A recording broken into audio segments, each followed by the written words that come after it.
चलो स्टार्ट करते हैं। तो लास्ट क्लास में हमने देखा था कि क्लासिफिकेशन का मतलब क्या होता है, हम क्लासिफाई क्यों कर रहे हैं, है ना। उसके अलावा we saw the historical development ना, कि पीरियोडिक टेबल आने से पहले भी अलग अलग साइंटिस्ट लोगों ने अलग अलग तरीका निकाला था एलिमेंट्स को क्लासिफाई करने का, जिसमें सबसे पहला तरीका देखा था हमने डॉबरनियर्स ट्रायड्स, याद है, जिसमें हम उस समय डॉबरनियर के पास जितने भी एलिमेंट्स थे उन्होंने उसको increasing order of atomic mass से अरेंज किया और तीन तीन का ग्रुप बनाया। जैसे एक ग्रुप आपको याद होगा लिथियम, सोडियम, पोटेशियम, और एक ग्रुप ऐसा बनाया कि मिडिल वाले एलिमेंट का मास आजू बाजू वाले के मास के एवरेज था। इसका था 7, इसका था 39, एवरेज निकालेंगे तो 39 प्लस 7 अपॉन 2 वॉज 23, जो कि इसका मास होता है। और ऐसे 3 ट्रायड और लिखे थे हमने, बट आगे जाकर के ये और ऐसे ट्रायड्स नहीं बना पाए, that is why this system was rejected. पहला चीज। सेकंड हमने देखा था न्यूलैंड्स लॉ ऑफ ऑक्टेव्स, याद है, कि हर पहला एलिमेंट और 8वां एलिमेंट सेम होगा, या यूं कह लो 8वां एलिमेंट पहले एलिमेंट जैसा होगा। तो उसमें हमने देखा था कि लिथियम से आप अरेंज करना चालू करोगे कि lithium, beryllium, boron, carbon, nitrogen, oxygen, fluorine, sodium, क्योंकि उस समय नोबल गैसेस होती है नहीं। फिर सोडियम के बाद magnesium, aluminium, silicon, phosphorus, sulphur, chlorine, argon छोड़ करके पोटेशियम। तो पहले के बाद 8वां सेम, पहले के बाद 8वां सेम, जस्ट लाइक द 8 वो म्यूजिकल स्केल वाला देखे थे ना, सारे गामा पादा नी सा, तो सा के बाद सा वापस 8वां सा आया था, पहला सा था 8वां भी सा था। बट ये भी लाइटर एलिमेंट्स के लिए ही सही था अरेंजमेंट, आगे जाकर के हेवियर एलिमेंट्स के लिए ये वाला भी फेल हो गया। और ये भी हमने लिखा था कि after the introduction of noble gases वो 8वां वाला कंसेप्ट भी खत्म हो गया, क्योंकि बीच में आ गया यहाँ पर नियॉन, तो ये हो गया 9वां, समझ रहे हैं, तो ये कंसेप्ट भी खत्म हो गया था। इसके बाद हमने जो पढ़ा था मेंडलीव्स, दैट वाज इंपॉर्टेंट, है ना। भले उनका टेबल आज हम नहीं पढ़ते हैं, but he made some important contribution in the study of classification of elements. He made the classification bit systematized. लिखा था अपन एक पॉइंट, मेरिट्स की बात कर रहे थे, इन्होंने प्रॉपर एक टेबल दी थी, उस टेबल में टोटल कितने रो थे, 9 वर्टिकल कॉलम थे जिनको उन्होंने ग्रुप नाम दिया था, और 7 हॉरिजॉन्टल रोज थे, वर्टिकल कॉलम्स, हॉरिजॉन्टल रोज, जिनको नाम दिया था पीरियड। और पीरियड इसलिए क्योंकि एक पर्टिकुलर पीरियड के बाद प्रॉपर्टी रिपीट हो रही थी, एक पर्टिकुलर पीरियड के बाद प्रॉपर्टी रिपीट हो रही थी। एक पीरियड में लिथियम है, अगले पीरियड में सोडियम है, अगले पीरियड में पोटेशियम है, तो एक पीरियड के बाद प्रॉपर्टी रिपीट हुई, एक पीरियड के बाद प्रॉपर्टी रिपीट हुई, इससे तो अपन नाम दिए थे ना पीरियोडिसिटी इन प्रॉपर्टीज। प्रॉपर्टी एक पर्टिकुलर पीरियड के बाद रिपीट हो रही है, पर्टिकुलर रो के बाद रिपीट हो रही है, तो रो को उन्होंने क्या नाम दिया था, पीरियड, और कॉलम्स को ग्रुप्स। याद आ रहा है, इनके हम कंट्रीब्यूशन लिख रहे थे, है ना, 2 कंट्रीब्यूशन लिखे थे, इंपॉर्टेंस या कंट्रीब्यूशन या मेरिट, इनकी टेबल क्यों बाकियों से अच्छी थी।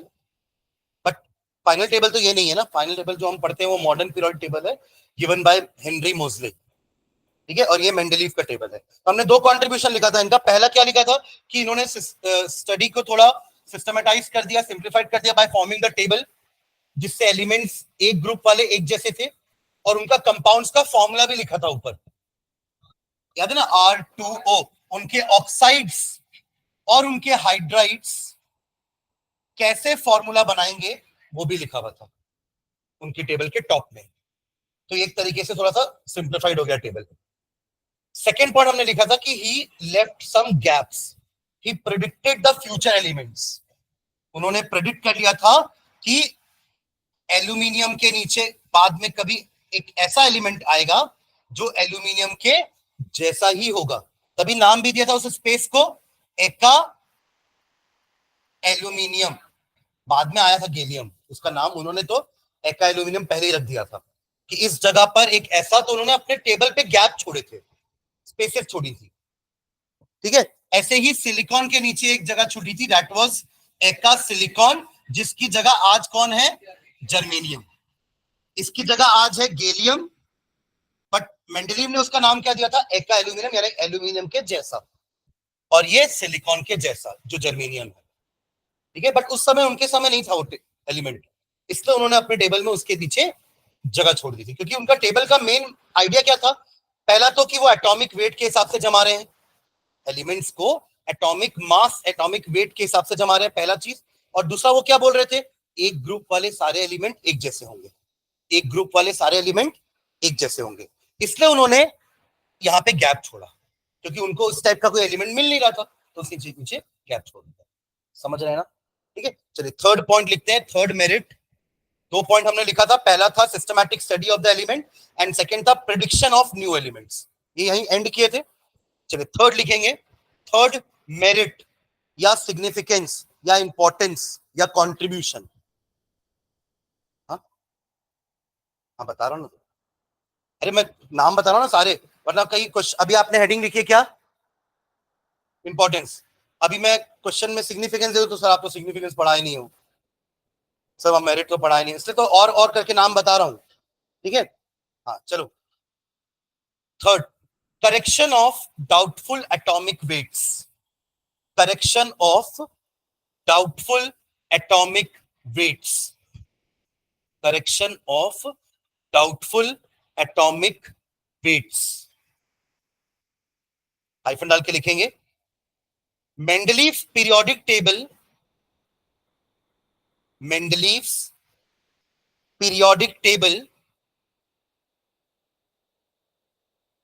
has helped in correcting, has helped in correcting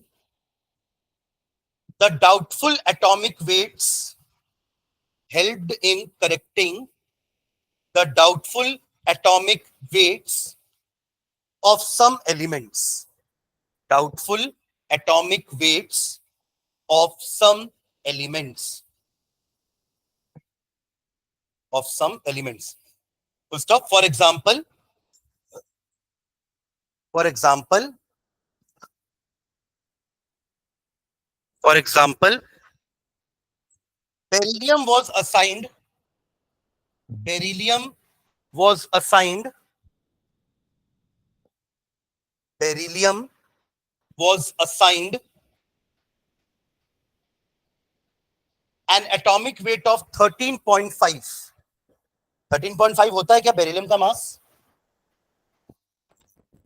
अच्छा क्लोरीन का होता है, वाह। 0.5 देखे तो क्लोरीन हो गया, कौन बोला? वो 35.5 होता है भाई। तो beryllium was assigned an atomic weight of 13.5, ये गलत है ना, सही तो बताओ, सही वाला क्या है? ओहो, है, बोलो बोलो, वो तो नंबर है उसका 9, 4 एटॉमिक नंबर है, डबल प्लस 1 करेंगे तो 9 आएगा ना। बट वो जब जमा रहे थे ना, तब उन्होंने देखा कि 13.5 पहले से कैलकुलेटेड था, किसी ने कैलकुलेट किया होगा, तो 13.5 था। उन्होंने बोला अगर मैं जमाऊंगा तो ये तो कार्बन के बाद आएगा, कार्बन का 12 होता है ना, और वो अपनी टेबल कैसे जमा रहे थे, increasing order of atomic mass, तो उस हिसाब से बेरिलियम को तो कार्बन के बाद आना चाहिए, क्योंकि कार्बन का 12 था, नाइट्रोजन का 14 था, तो बेरिलियम को इन दोनों के बीच में आना चाहिए था। तब फिर इन्होंने बोला कि ऐसा कैसे हो गया, तो फिर इन्होंने वापस कैलकुलेट किया मास, तो तब आया 9। ये करेक्शन हुआ किसके मास का? हाँ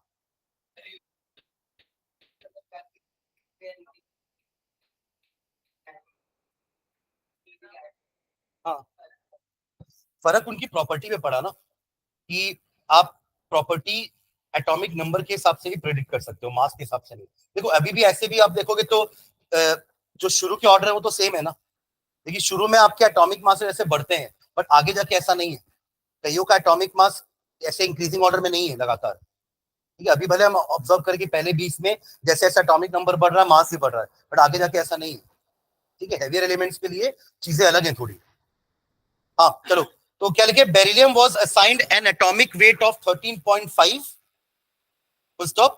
If beryllium has an atomic weight of 13.5, if beryllium, if beryllium has an atomic weight of 13.5, अगर उसका मास 13.5 होता है ना, ये लिख रहे हैं अपन, if beryllium has an atomic weight of 13.5 comma it should have been placed between it should have been placed between it should have been placed between carbon and nitrogen, क्योंकि कार्बन का 12 होता है और नाइट्रोजन का 14. It should have been placed between carbon and nitrogen.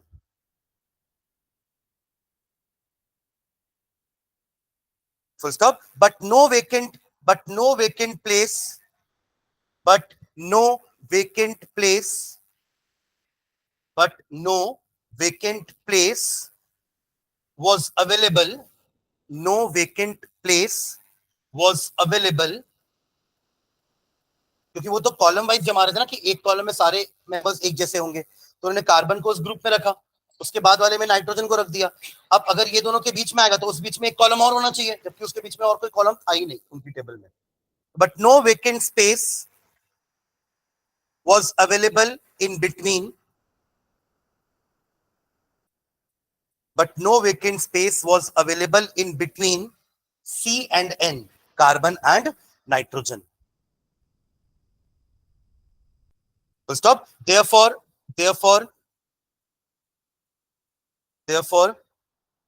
its mass was recalculated. Its mass was recalculated.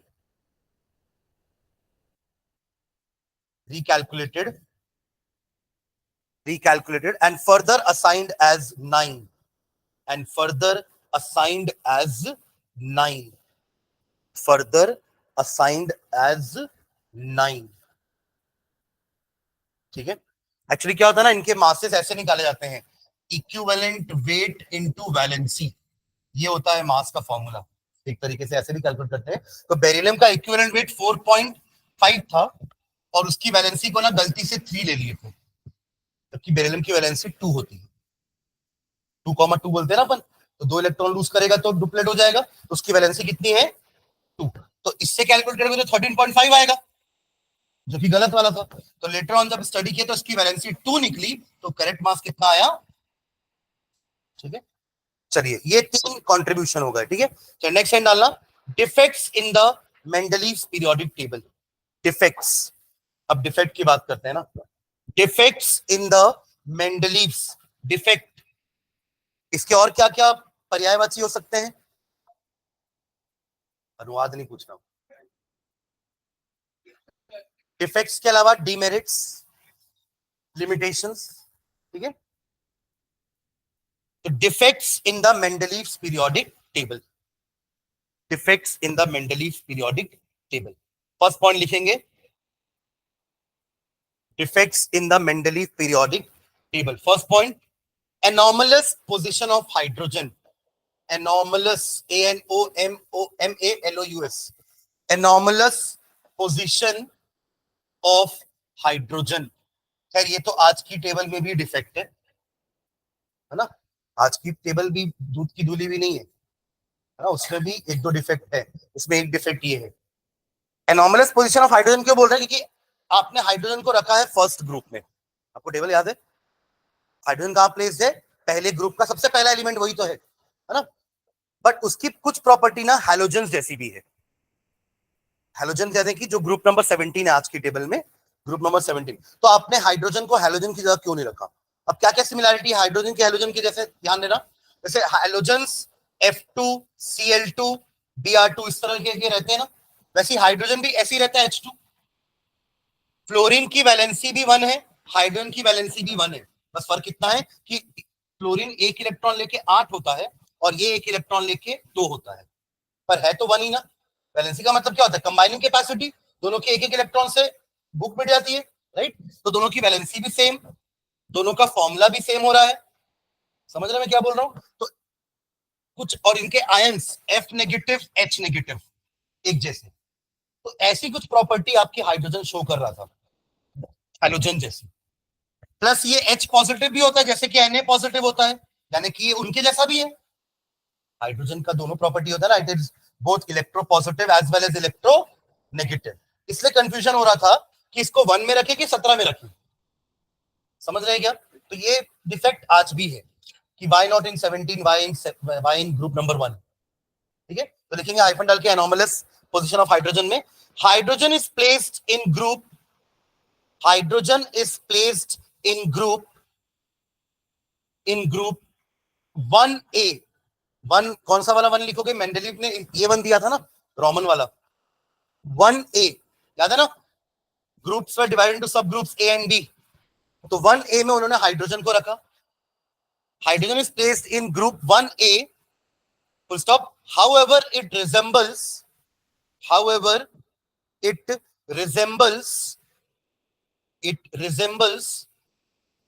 the element of both, however it resembles the elements of both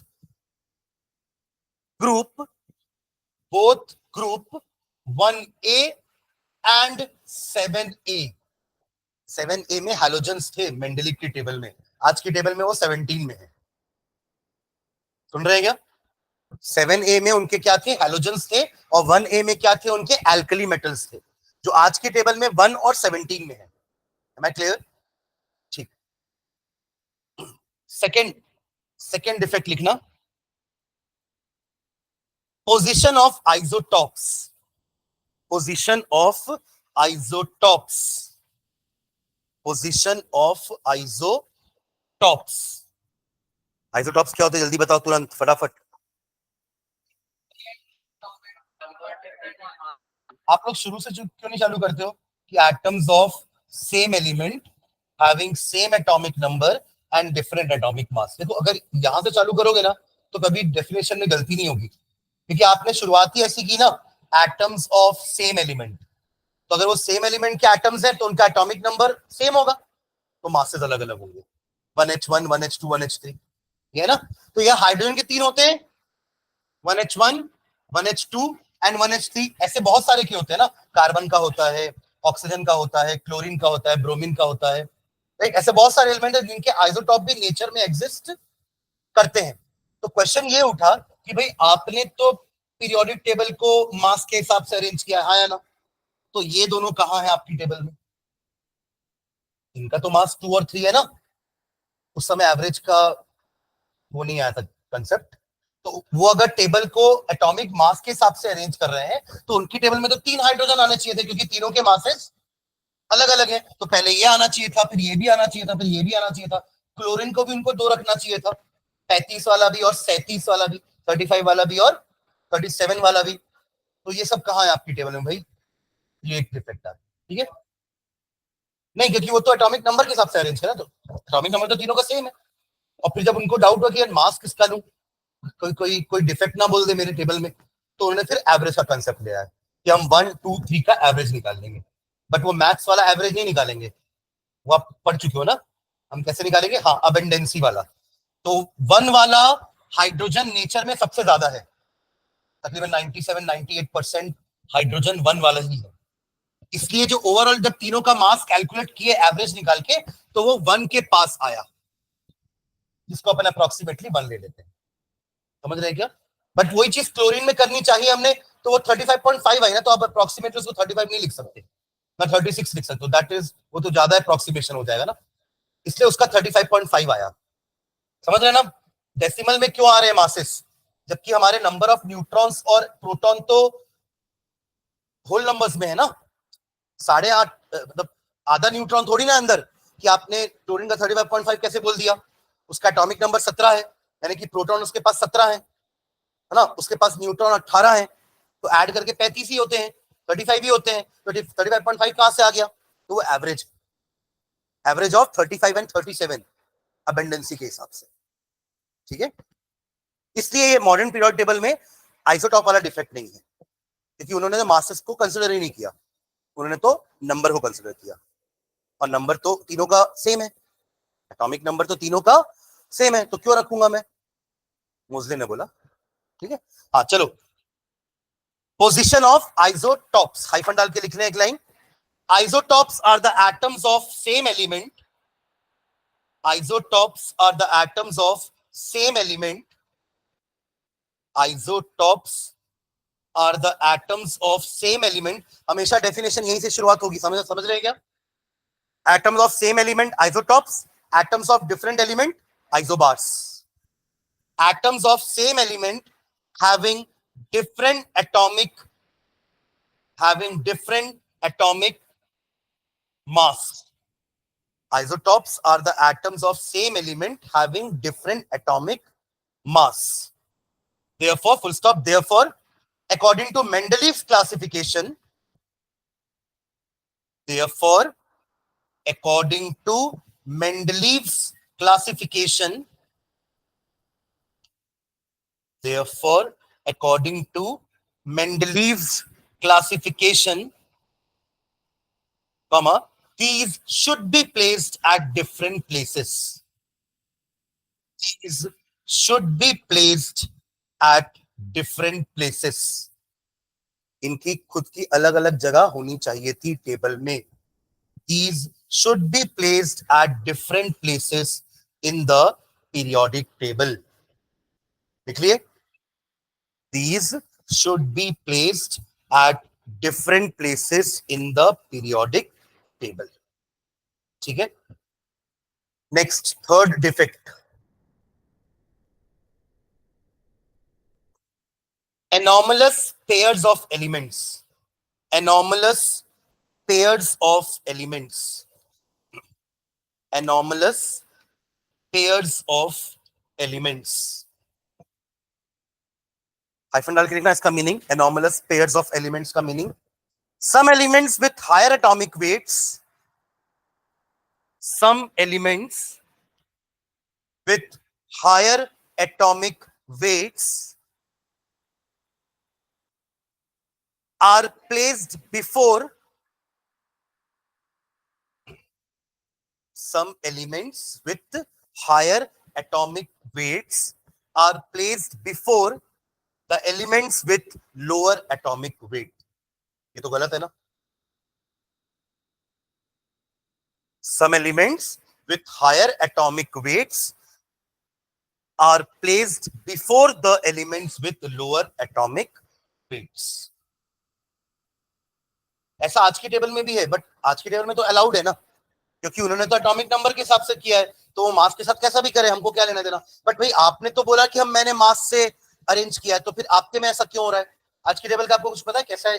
पहले 20 में आते हैं जिनमें मास में ज्यादा वाला पहले है, छोटा वाला बाद में है. इसमें कैल्शियम तो 40 है, कोई दिक्कत नहीं है, बाद में है. आर्गन और पोटेशियम में, आर्गन और, याद करो ना, आर्गन का 40, पोटेशियम का 39. आर्गन पहले है, पोटेशियम बाद में. तो आज की टेबल में अलाउड है, क्योंकि उन्होंने तो मास के बारे में बात ही नहीं किया ना. They have, Moseley have not placed the elements in order of increasing weight. Increasing atomic number के हिसाब से तो सही प्लेस्ड है, 19 20, सॉरी 18 19. आर्गन का 18 एटॉमिक नंबर और पोटेशियम का 19, सही रखा हुआ है. बट आपकी टेबल में तो ऐसा नहीं होना चाहिए था, बट उन्होंने प्रॉपर्टी के चक्कर में आगे पीछे किया. मतलब वो भी करेक्ट करना सही था ना, क्योंकि उनके हिसाब से तो ग्रुप में वही आना चाहिए जो उसके जैसा है. हाँ है ना. मतलब उसको आके फंसे कैसे कि आर्गन और पोटेशियम में किसी को रखना है अगर, तो उन्होंने पोटेशियम को आगे वाले में रख दिया या बाद वाले में रख दिया. तो आर्गन जब बाद में डिस्कवर हुआ तो उसका मास 40 निकला, तो वो पोटेशियम के पहले आ गया. समझ रहे हैं? क्योंकि पोटेशियम का मास 39 था. ठीक है, तो हाइफन डाल के लिखेंगे क्या, विथ लोअर एटॉमिक वेट. इतना हो गया. एग्जाम्पल आर्गन, आर्गन ब्रैकेट में 40 लिख लो, समझ जाओगे ना 40 क्या है, उसका मास. आर्गन 40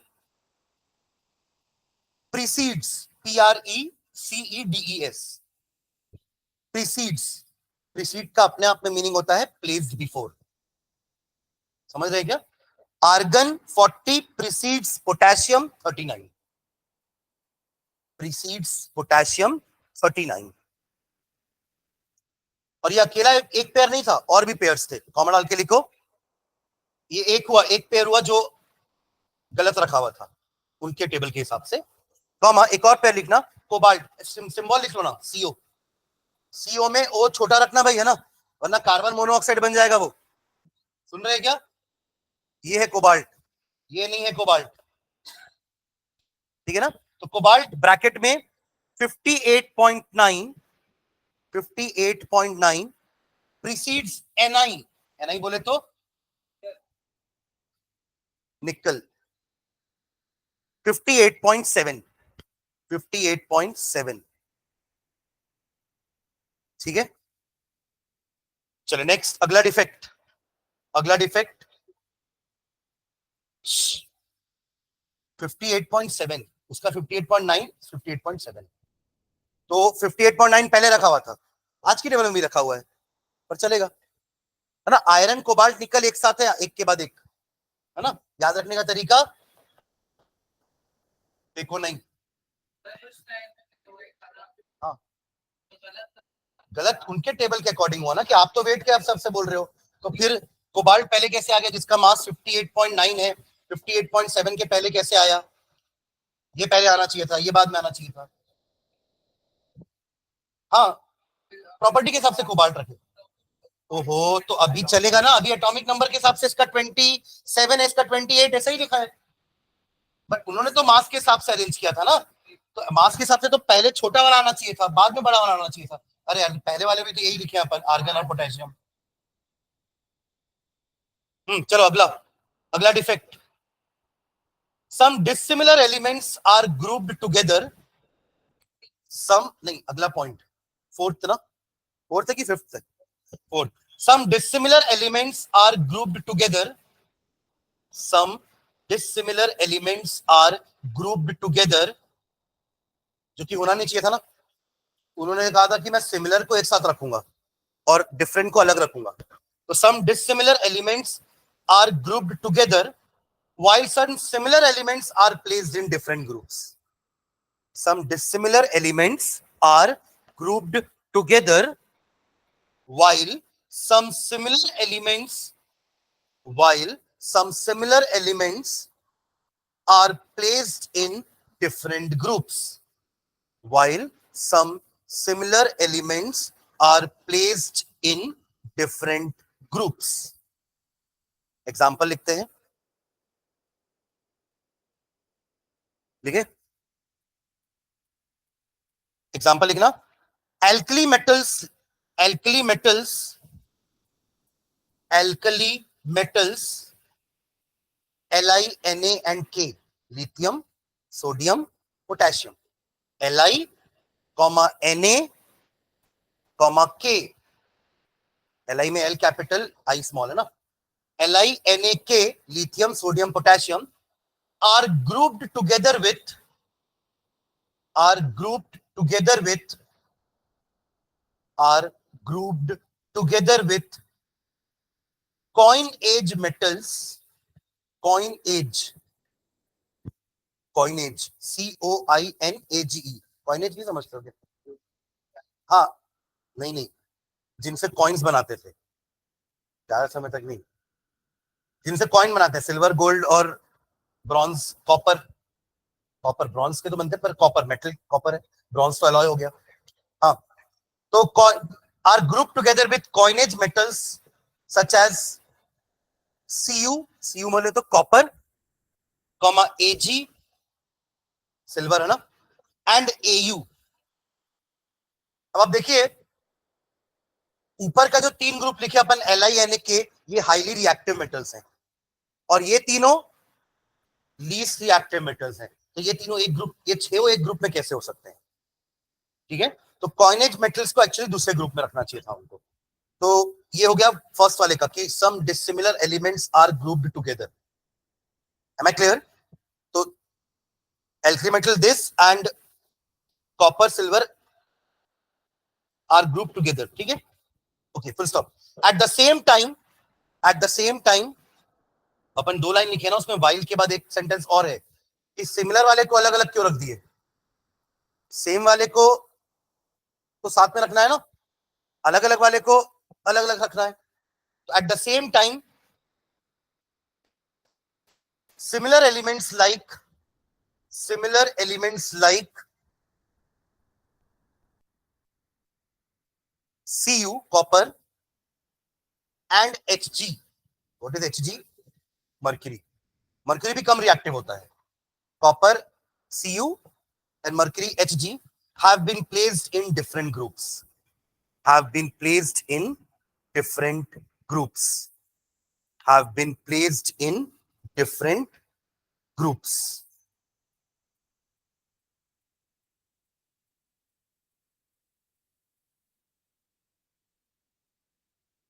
ठीक है.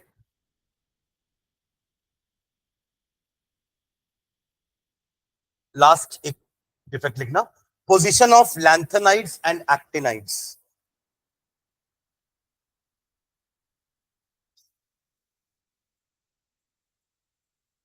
Position of lanthanides and actinides. Position of lanthanides and actinides. ये क्या होते हैं? हाँ, वो आज की टेबल में भी है. हाँ, लैंथेनम जैसे 14 और थे जिनको नीचे रख दिए, वो लैंथेनाइड्स हो गए, और एक्टिनियम जैसे 14 और थे जो एक्टिनाइड्स कहलाए, उनको भी नीचे. ये डिफेक्ट आज भी है, क्योंकि आज भी तो ये मेन फ्रेम से अलग पड़े ना नीचे, बट ये भी तो उनके जैसे ही हैं. तो position of lanthanides and actinides, तो लिखेंगे हाइफन डाल के, the 14 elements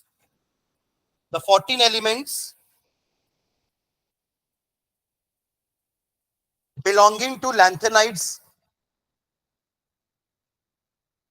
the 14 elements belonging to lanthanides and another group of 14 elements, the 14 elements, क्या लिखे, 14 elements belonging to the group lanthanides and another group of 14 elements and another group of 14 elements belonging to actinides, belonging to actinides have not been given proper position, have not been given proper position in the main frame of the table, in the main frame of the table, in the main frame of the table. समझ गए ना? तो जितने भी defect हमने लिखे हैं ना 5-6, उसमें पहला और ये आखिरी तो आज की टेबल में भी है. हाइड्रोजन का पोजीशन एंड लैंथेनाइड एक्टिनाइड्स का पोजीशन अलग से क्यों रखे हो?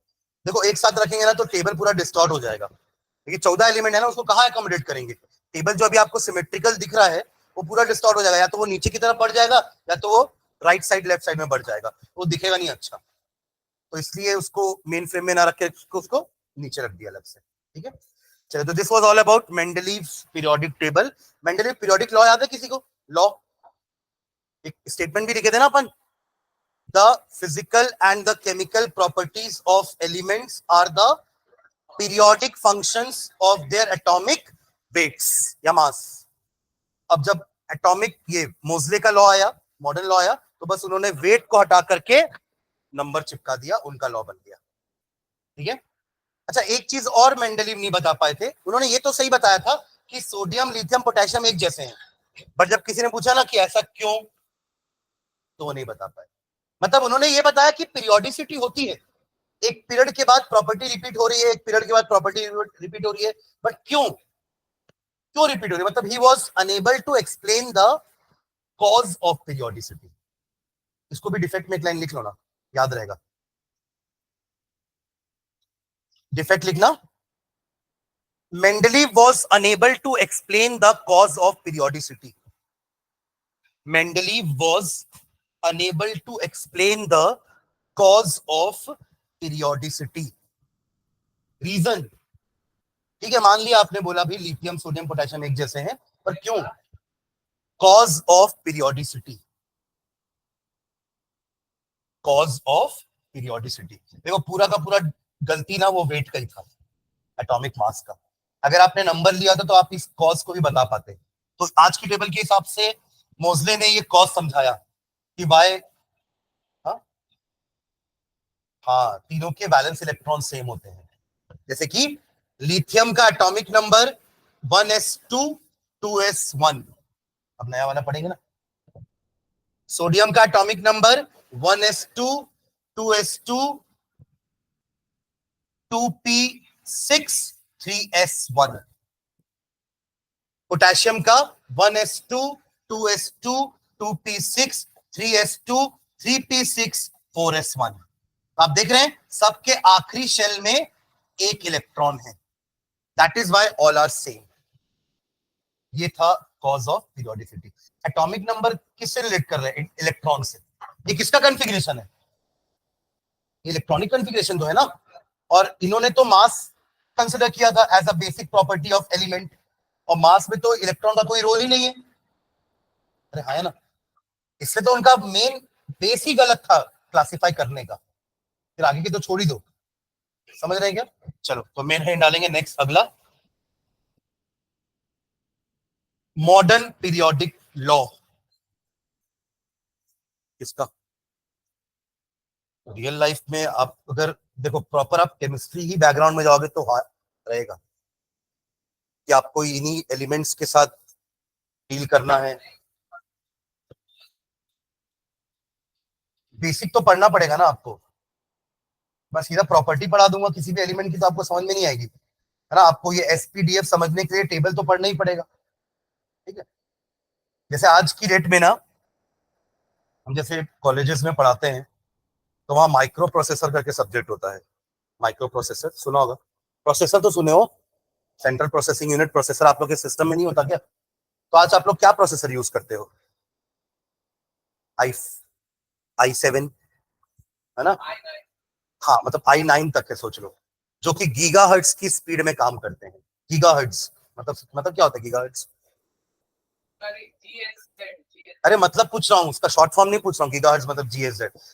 गीगाहर्ट्ज का मतलब होता है उसकी स्पीड, कि आपका प्रोसेसर एक सेकंड में 10⁹ ऑपरेशंस कर पा रहा है। ये आपके प्रोसेसर की स्पीड है, ठीक है।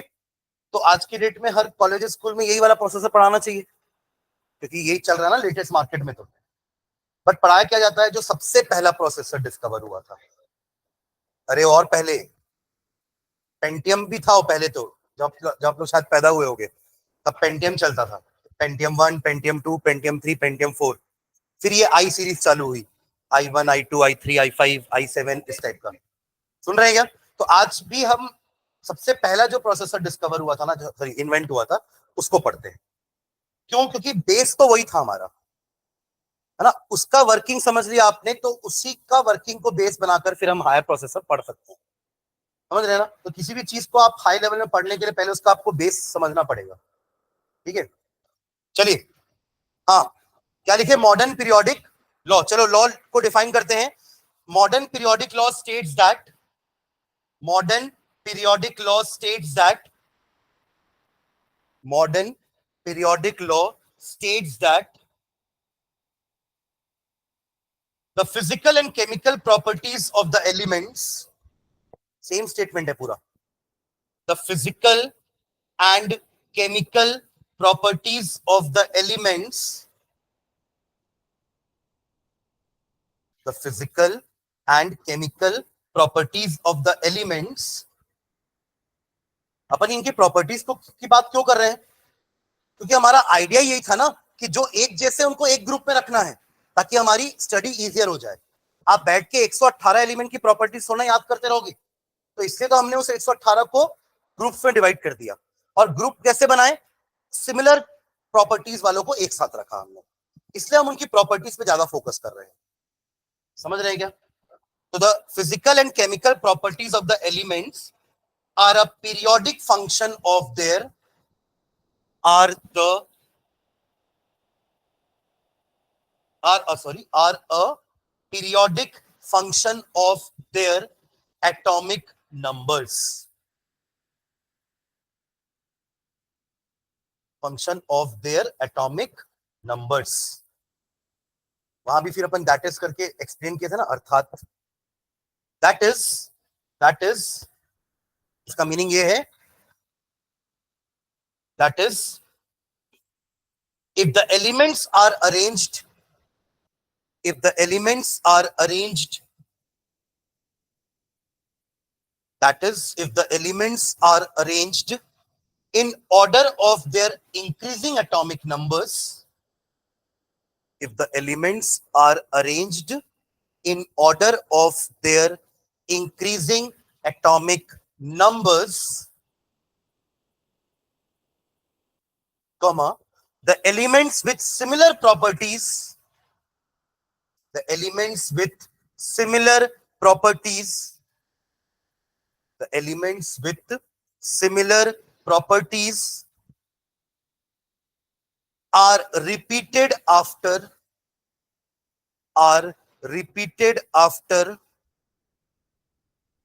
certain regular intervals, are repeated after certain regular intervals, are repeated after certain regular intervals. देखो ये सेम लॉ हमने मेंडलीव में भी लिखा है, पर हमने दो बार यहाँ पे नंबर्स लिखे हैं ना, वहां दोनों जगह उसकी जगह क्या था, वेट। क्या लिखे थे वहां पे, Mendeleev law states that physical and chemical property of elements are a periodic function of their atomic weights. That is, if the elements are arranged in order of their increasing atomic weights. समझ ना, यहाँ उनके statement में दोनों weights की जगह हमने numbers लिख दिया है, तो मॉडर्न पीरियोडिक लॉ हो गया। ठीक है, ओके। नीचे एक सब हेडिंग डालना, cause of periodicity, cause of periodicity, cause of, हाँ सब हेडिंग कॉज ऑफ पीरियड, जो मेंडलीव नहीं समझा पाए थे, ये जो मैंने अभी आपको बताया, रीजन क्या है पीरियोडिसिटी का। ठीक है, एक रेगुलर इंटरवल के बाद प्रॉपर्टी रिपीट हो रही है, बट क्यों हो रही है, क्योंकि एक ऐसा एलिमेंट आ रहा है जिसका कॉन्फ़िगरेशन, जिसका आउटर शेल कॉन्फ़िगरेशन सिमिलर है ऊपर वाले से। ठीक है, हाँ, कॉज ऑफ पीरियोडिसिटी, हाइफन डाल के लिखना, the cause of periodicity in properties, the cause of periodicity in properties, the cause of periodicity in properties is the repetition of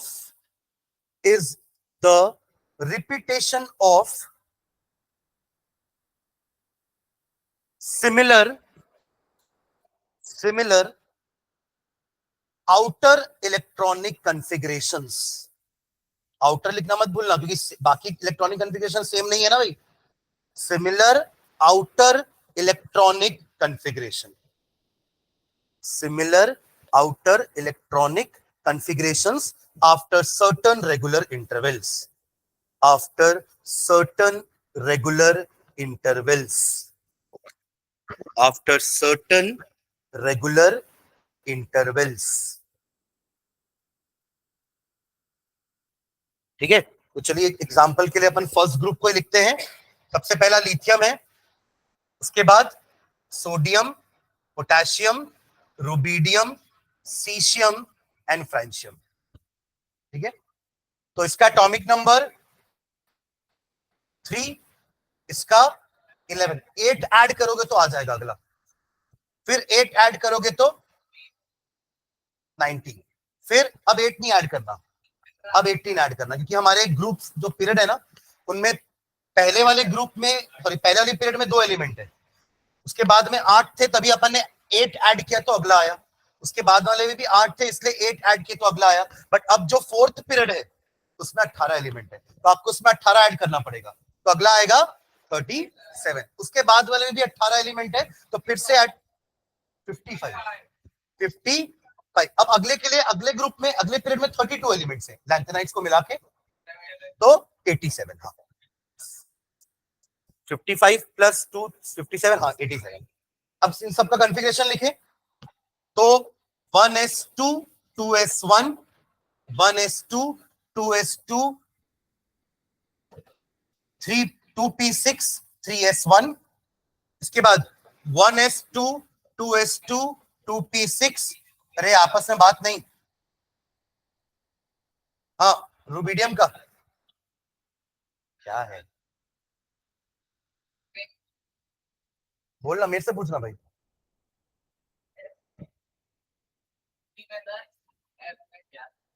हाँ, एस में 2, पी में 6, डी में 10, एफ में 14, हो गया यहां तक।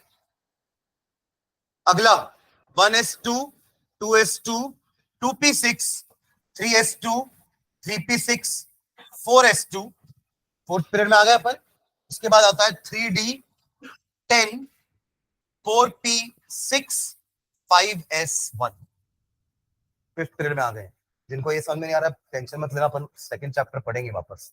जैसे मैंने फर्स्ट पढ़ाया है, रिपीट किया है, वैसे मैं सेकंड भी रिपीट करूंगा ना। अरे इसको मैंने आपको बताया था ना कि अपन थोड़ा सा शॉर्ट कर सकते हैं। कैसे? आप इसकी जगह पूरा लिख सकते थे आर्गन, आर्गन 4s1, और इसकी जगह पूरा लिख सकते थे, आर्गन के बाद क्या आता है, क्रिप्टन 5s1। फिर इसके बाद आता है जेनॉन, जेनॉन का 54 होता है, जेनॉन 6s1, और फिर लिख सकते हैं रेडॉन 7s1। समझ गए क्या? तो सबके आउटर शेल में एक ही इलेक्ट्रॉन है, एस वाले में एक इलेक्ट्रॉन है, एस वाले में एक इलेक्ट्रॉन है, एस वाले में एक इलेक्ट्रॉन है। तो they have similar outer electronic configuration, that is why they have similar chemical and physical properties. ये है कॉज ऑफ पीरियोडिसिटी। ऐसा आप हर ग्रुप के लिए लिख सकते हो, समझ रहे हैं ना? हैलोजन में भी सब में 7 है लास्ट में, है ना? जो सेकंड अपना सेकंड ग्रुप है सब में 2 है। कैल्शियम 2,8,8,2 पुराना configuration, 2,8,8,2, magnesium 2,8,2, beryllium 2,2, all have 2 electrons in the outermost shell. They belong to same group. ठीक है? They have the same physical and chemical properties. ठीक है? चलिए नेक्स्ट लाइन डालना, modern periodic table, modern periodic table, modern periodic table. इसको long form of periodic table भी बोलते हैं। लॉन्ग फॉर्म क्यों? क्योंकि उन्होंने 9 कॉलम रखे थे ना, इन्होंने 18 कर दिए, तो लॉन्ग हो गई टेबल। तो long form of periodic table या मॉडर्न पीरियोडिक टेबल दोनों बोल सकते हैं इसका नाम। ठीक है? Long form of periodic table या मॉडर्न पीरियोडिक टेबल, है ना? It was given by Henry मोजले, हाइफन डाल के एक लाइन लिखना, it was given by Henry मोजले, MOSELEY, हेनरी मोजले, MOSELEY, मोजले,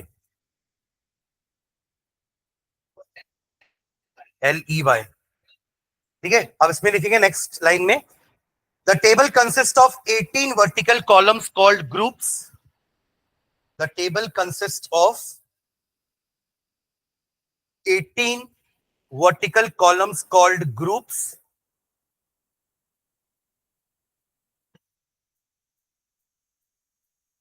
which were numbered as 1 to 18 Arabic numerals, which were numbered as, जो हमारे नॉर्मल नंबर्स होते हैं 1 to 18.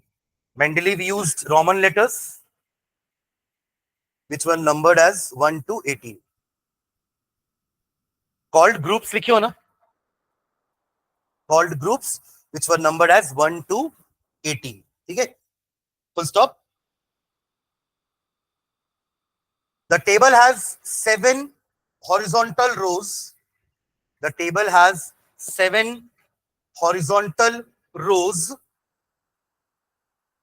called periods. The table has 7 horizontal rows known as periods, numbered as 1 to 7. Numbered as 1 to 7. Numbered as 1 to 7. First period करके लिखना, first period hyphen डाल के, contains 2 elements, contains 2 elements, hyphen डाल के, shortest period, shortest period. Second and third लिखना, 8 elements, short period, fourth and fifth 18 elements long periods. Fourth and fifth 18 elements, they are known as long periods. Longest. Sixth and seventh, इनमें आपके actinides और lanthanides जुड़ जाएंगे ना, ये 32 हो जाएंगे, 32 एलिमेंट्स ईच। ये मिला के नहीं लिखा है ना, ये हर का अलग अलग है ना, ये सेकंड में 8 अलग है, थर्ड में 8 अलग है, फोर्थ में 18 अलग है, फिफ्थ में 18 अलग है, 32 elements each and it is known as longest periods. Actually बोलने पे सिर्फ सिक्स्थ को लॉन्गेस्ट बोलते है ना, सेवेंथ या सिक्स्थ को भी लॉन्ग ही बोलेंगे, सेवेंथ को लॉन्गेस्ट बोल सकते हैं कि सेवेंथ में और एलिमेंट्स आएंगे जो भी आगे डिस्कवर होंगे, ठीक है। पर ठीक है, दोनों को लॉन्गेस्ट पीरियड, आज के हिसाब से तो दोनों में नंबर ऑफ एलिमेंट्स बराबर है, 32, ठीक है।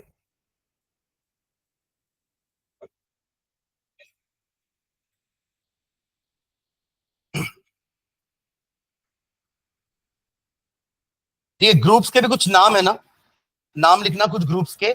ग्रुप 1 को हम कहते हैं एल्कली मेटल्स, लिखना नीचे, किसी के नीचे लिख दो, ग्रुप 1 हाइफन डाल के एल्कली मेटल्स। ग्रुप 1 को हम कहते हैं alkali metals, alkali metals because they form alkali, है ना, NaOH KOH। ग्रुप 1 हाइफन डाल के alkali metal.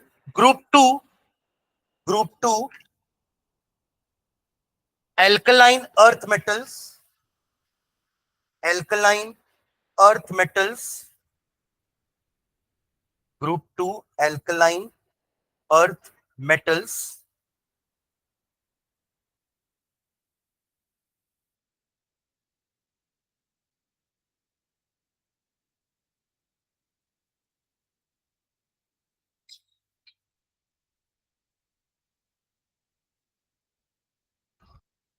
Group 3 to group 12, group 3 to group 12, group 3 to group 12 जो बीच में आएंगे आपके transition elements, transition elements, transition elements. Transition इसलिए बोलते हैं कि देखो हमारे लेफ्ट साइड में मेटल्स हैं, हाईली रिएक्टिव मेटल्स से हम कहां जा रहे हैं, नॉन मेटल की तरफ, तो हम ट्रांजिट कर रहे हैं, समझ रहे हैं क्या, transiting from metal to non metals, तो ट्रांजिशन एलिमेंट्स।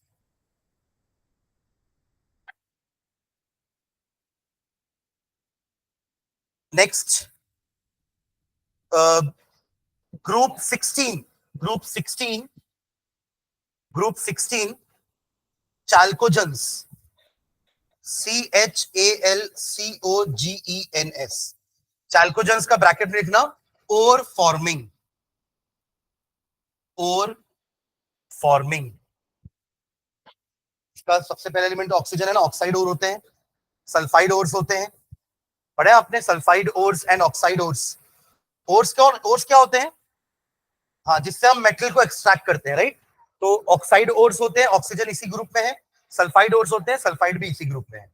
17 लिखना, group 17 halogens, group 17 halogens, group 17 halogens. Group 18, 17 हो गया हैलोजेंस, ये होते हैं सॉल्ट प्रोड्यूसिंग, Cl NaCl, नहीं 17, मैं हैलोजेंस का नाम मीनिंग बता रहा हूं, जैसे चाल्कोजेन का मीनिंग ओवर फॉर्मिंग हुआ ना, वैसे ही हैलोजन का मीनिंग होता है salt producing. Best example Cl, chlorine. And last group 18 लिखेंगे, group 18 inert gases, inert gases या नोबल गैसेस, इनर्ट गैसेस या नोबल गैसेस। बाकी जो देखो हमने 13 से 16 छोड़े ना, उनको उनके पहले मेंबर के नाम से जानते थे, carbon family, nitrogen family, boron family, ठीक है।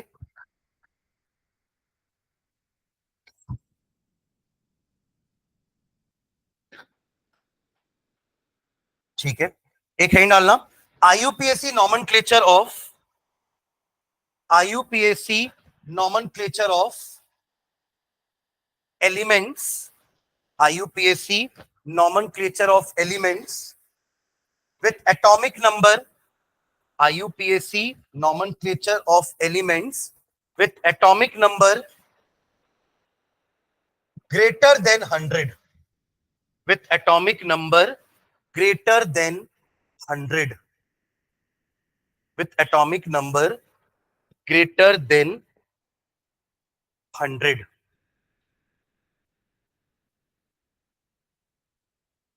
देखो इस क्या हुआ, एलिमेंट्स इसके बाद ना कुछ लैब्स में बनने भी चालू हो गए थे, और कुछ और जो डिस्कवर हो रहे थे ना, वो साइंटिस्ट अपने नाम से उस एलिमेंट को दे रहे थे। जैसे कि बोर ने एक एलिमेंट डिस्कवर किया तो उन्होंने नाम दे दिया कि नील बोरियम, है ना। रदरफोर्ड ने एक एलिमेंट किया तो रदरफोर्डियम। थोड़ा कंफ्यूजन हो गया हमें कि कैसे इन सब एलिमेंट्स के नाम याद रखें, तो इसलिए 100 से ज्यादा वाला जिनका एटॉमिक नंबर है ना, उनके लिए एक अलग नॉमेनक्लेचर रख दिया गया कि अपन इस नॉमेनक्लेचर से 100 के बाद वाले को नंबर करेंगे, मतलब नेम देंगे, ठीक है।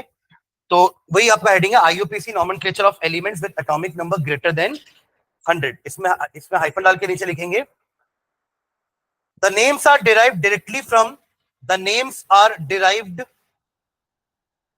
directly from the names are derived directly from the atomic numbers, directly from the atomic numbers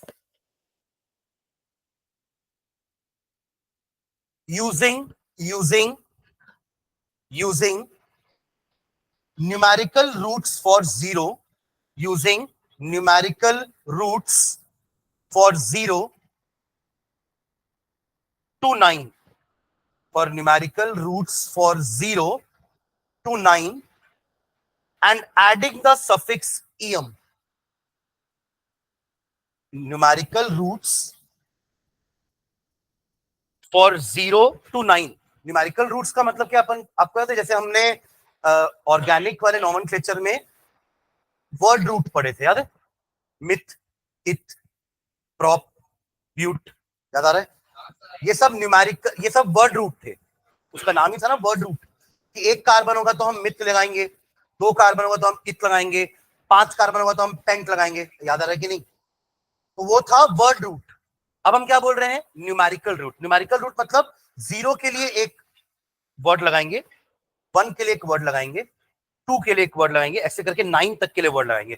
क्यों? क्योंकि 101 के लिए उसमें 101 है ना, तो इन सब के लिए उसका रूट लगेगा। 102 के लिए 1 का अलग रूट लगेगा, 0 का अलग रूट लगेगा और 2 का अलग रूट लगेगा।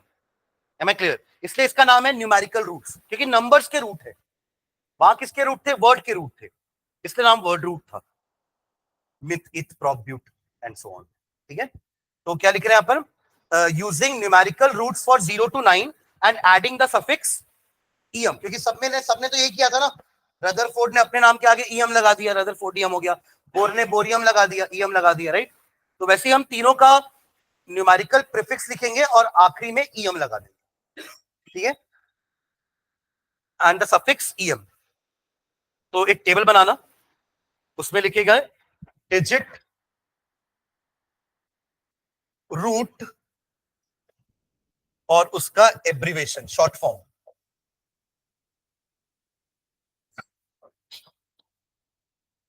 नंबर्स होंगे आपके 0 से लेकर 9 तक, 0, 1, 2, 3, 4, 5, 6, 7, 8 एंड 9। अब रूट लिखना चालू कर रहा हूं। 0 के लिए रूट होगा नील, नील का मतलब 0 ही होता है ना, और 1 के लिए होता है यूएन, यूनी। 2 के लिए होगा बाई, BI। 3 के लिए ट्राई, 4 के लिए क्वाड, टेट्रा नहीं, क्वाड। 5 के लिए पेंट, 6 के लिए हेक्स, 7 के लिए वहां पे हेप्ट बोलते थे, यहां पे सेप्ट बोल रहे हैं, सेप्ट।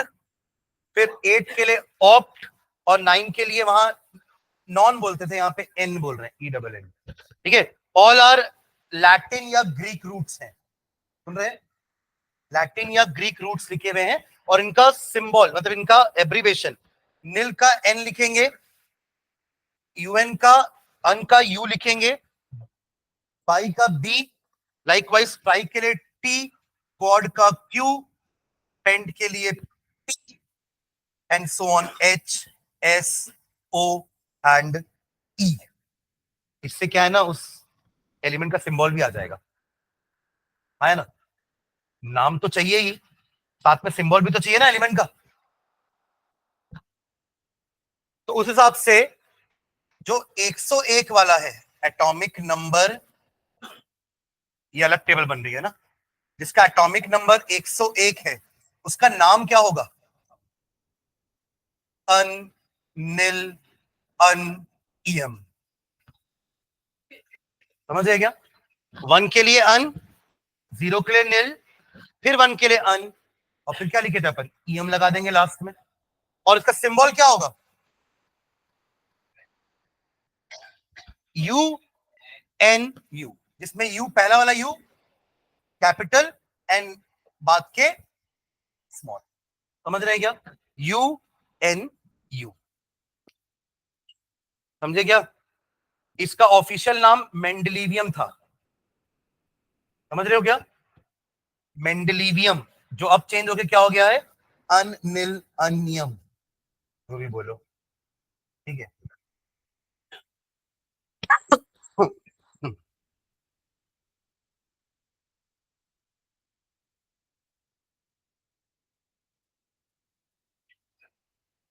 हाँ, 101 से स्टार्ट किया ना मैंने। ग्रेटर देन 100 अपन लिखे ना heading, with atomic number greater than 100, है ना। एक चीज ध्यान रखना, जहां पे आपका वो बाई में भी आई आ रहा है और ईएम में भी आई आ रहा है ना, तो एक आई को हटा देना, डबल आई मत लिखना, नहीं समझे? 102 लिखोगे ना, तो 102 मतलब 102 के लिए आप 2 के लिए बाई लगाओगे लास्ट में, और ईएम भी आई से चालू हो रहा है, तो बाई आई यूएम में एक वाला आई हटा देना। समझ रहे हैं क्या? थोड़ा नाम एक लेटर से कम हो जाएगा। देखो ना, 110 तक कम से कम लिख लो, 110 तक।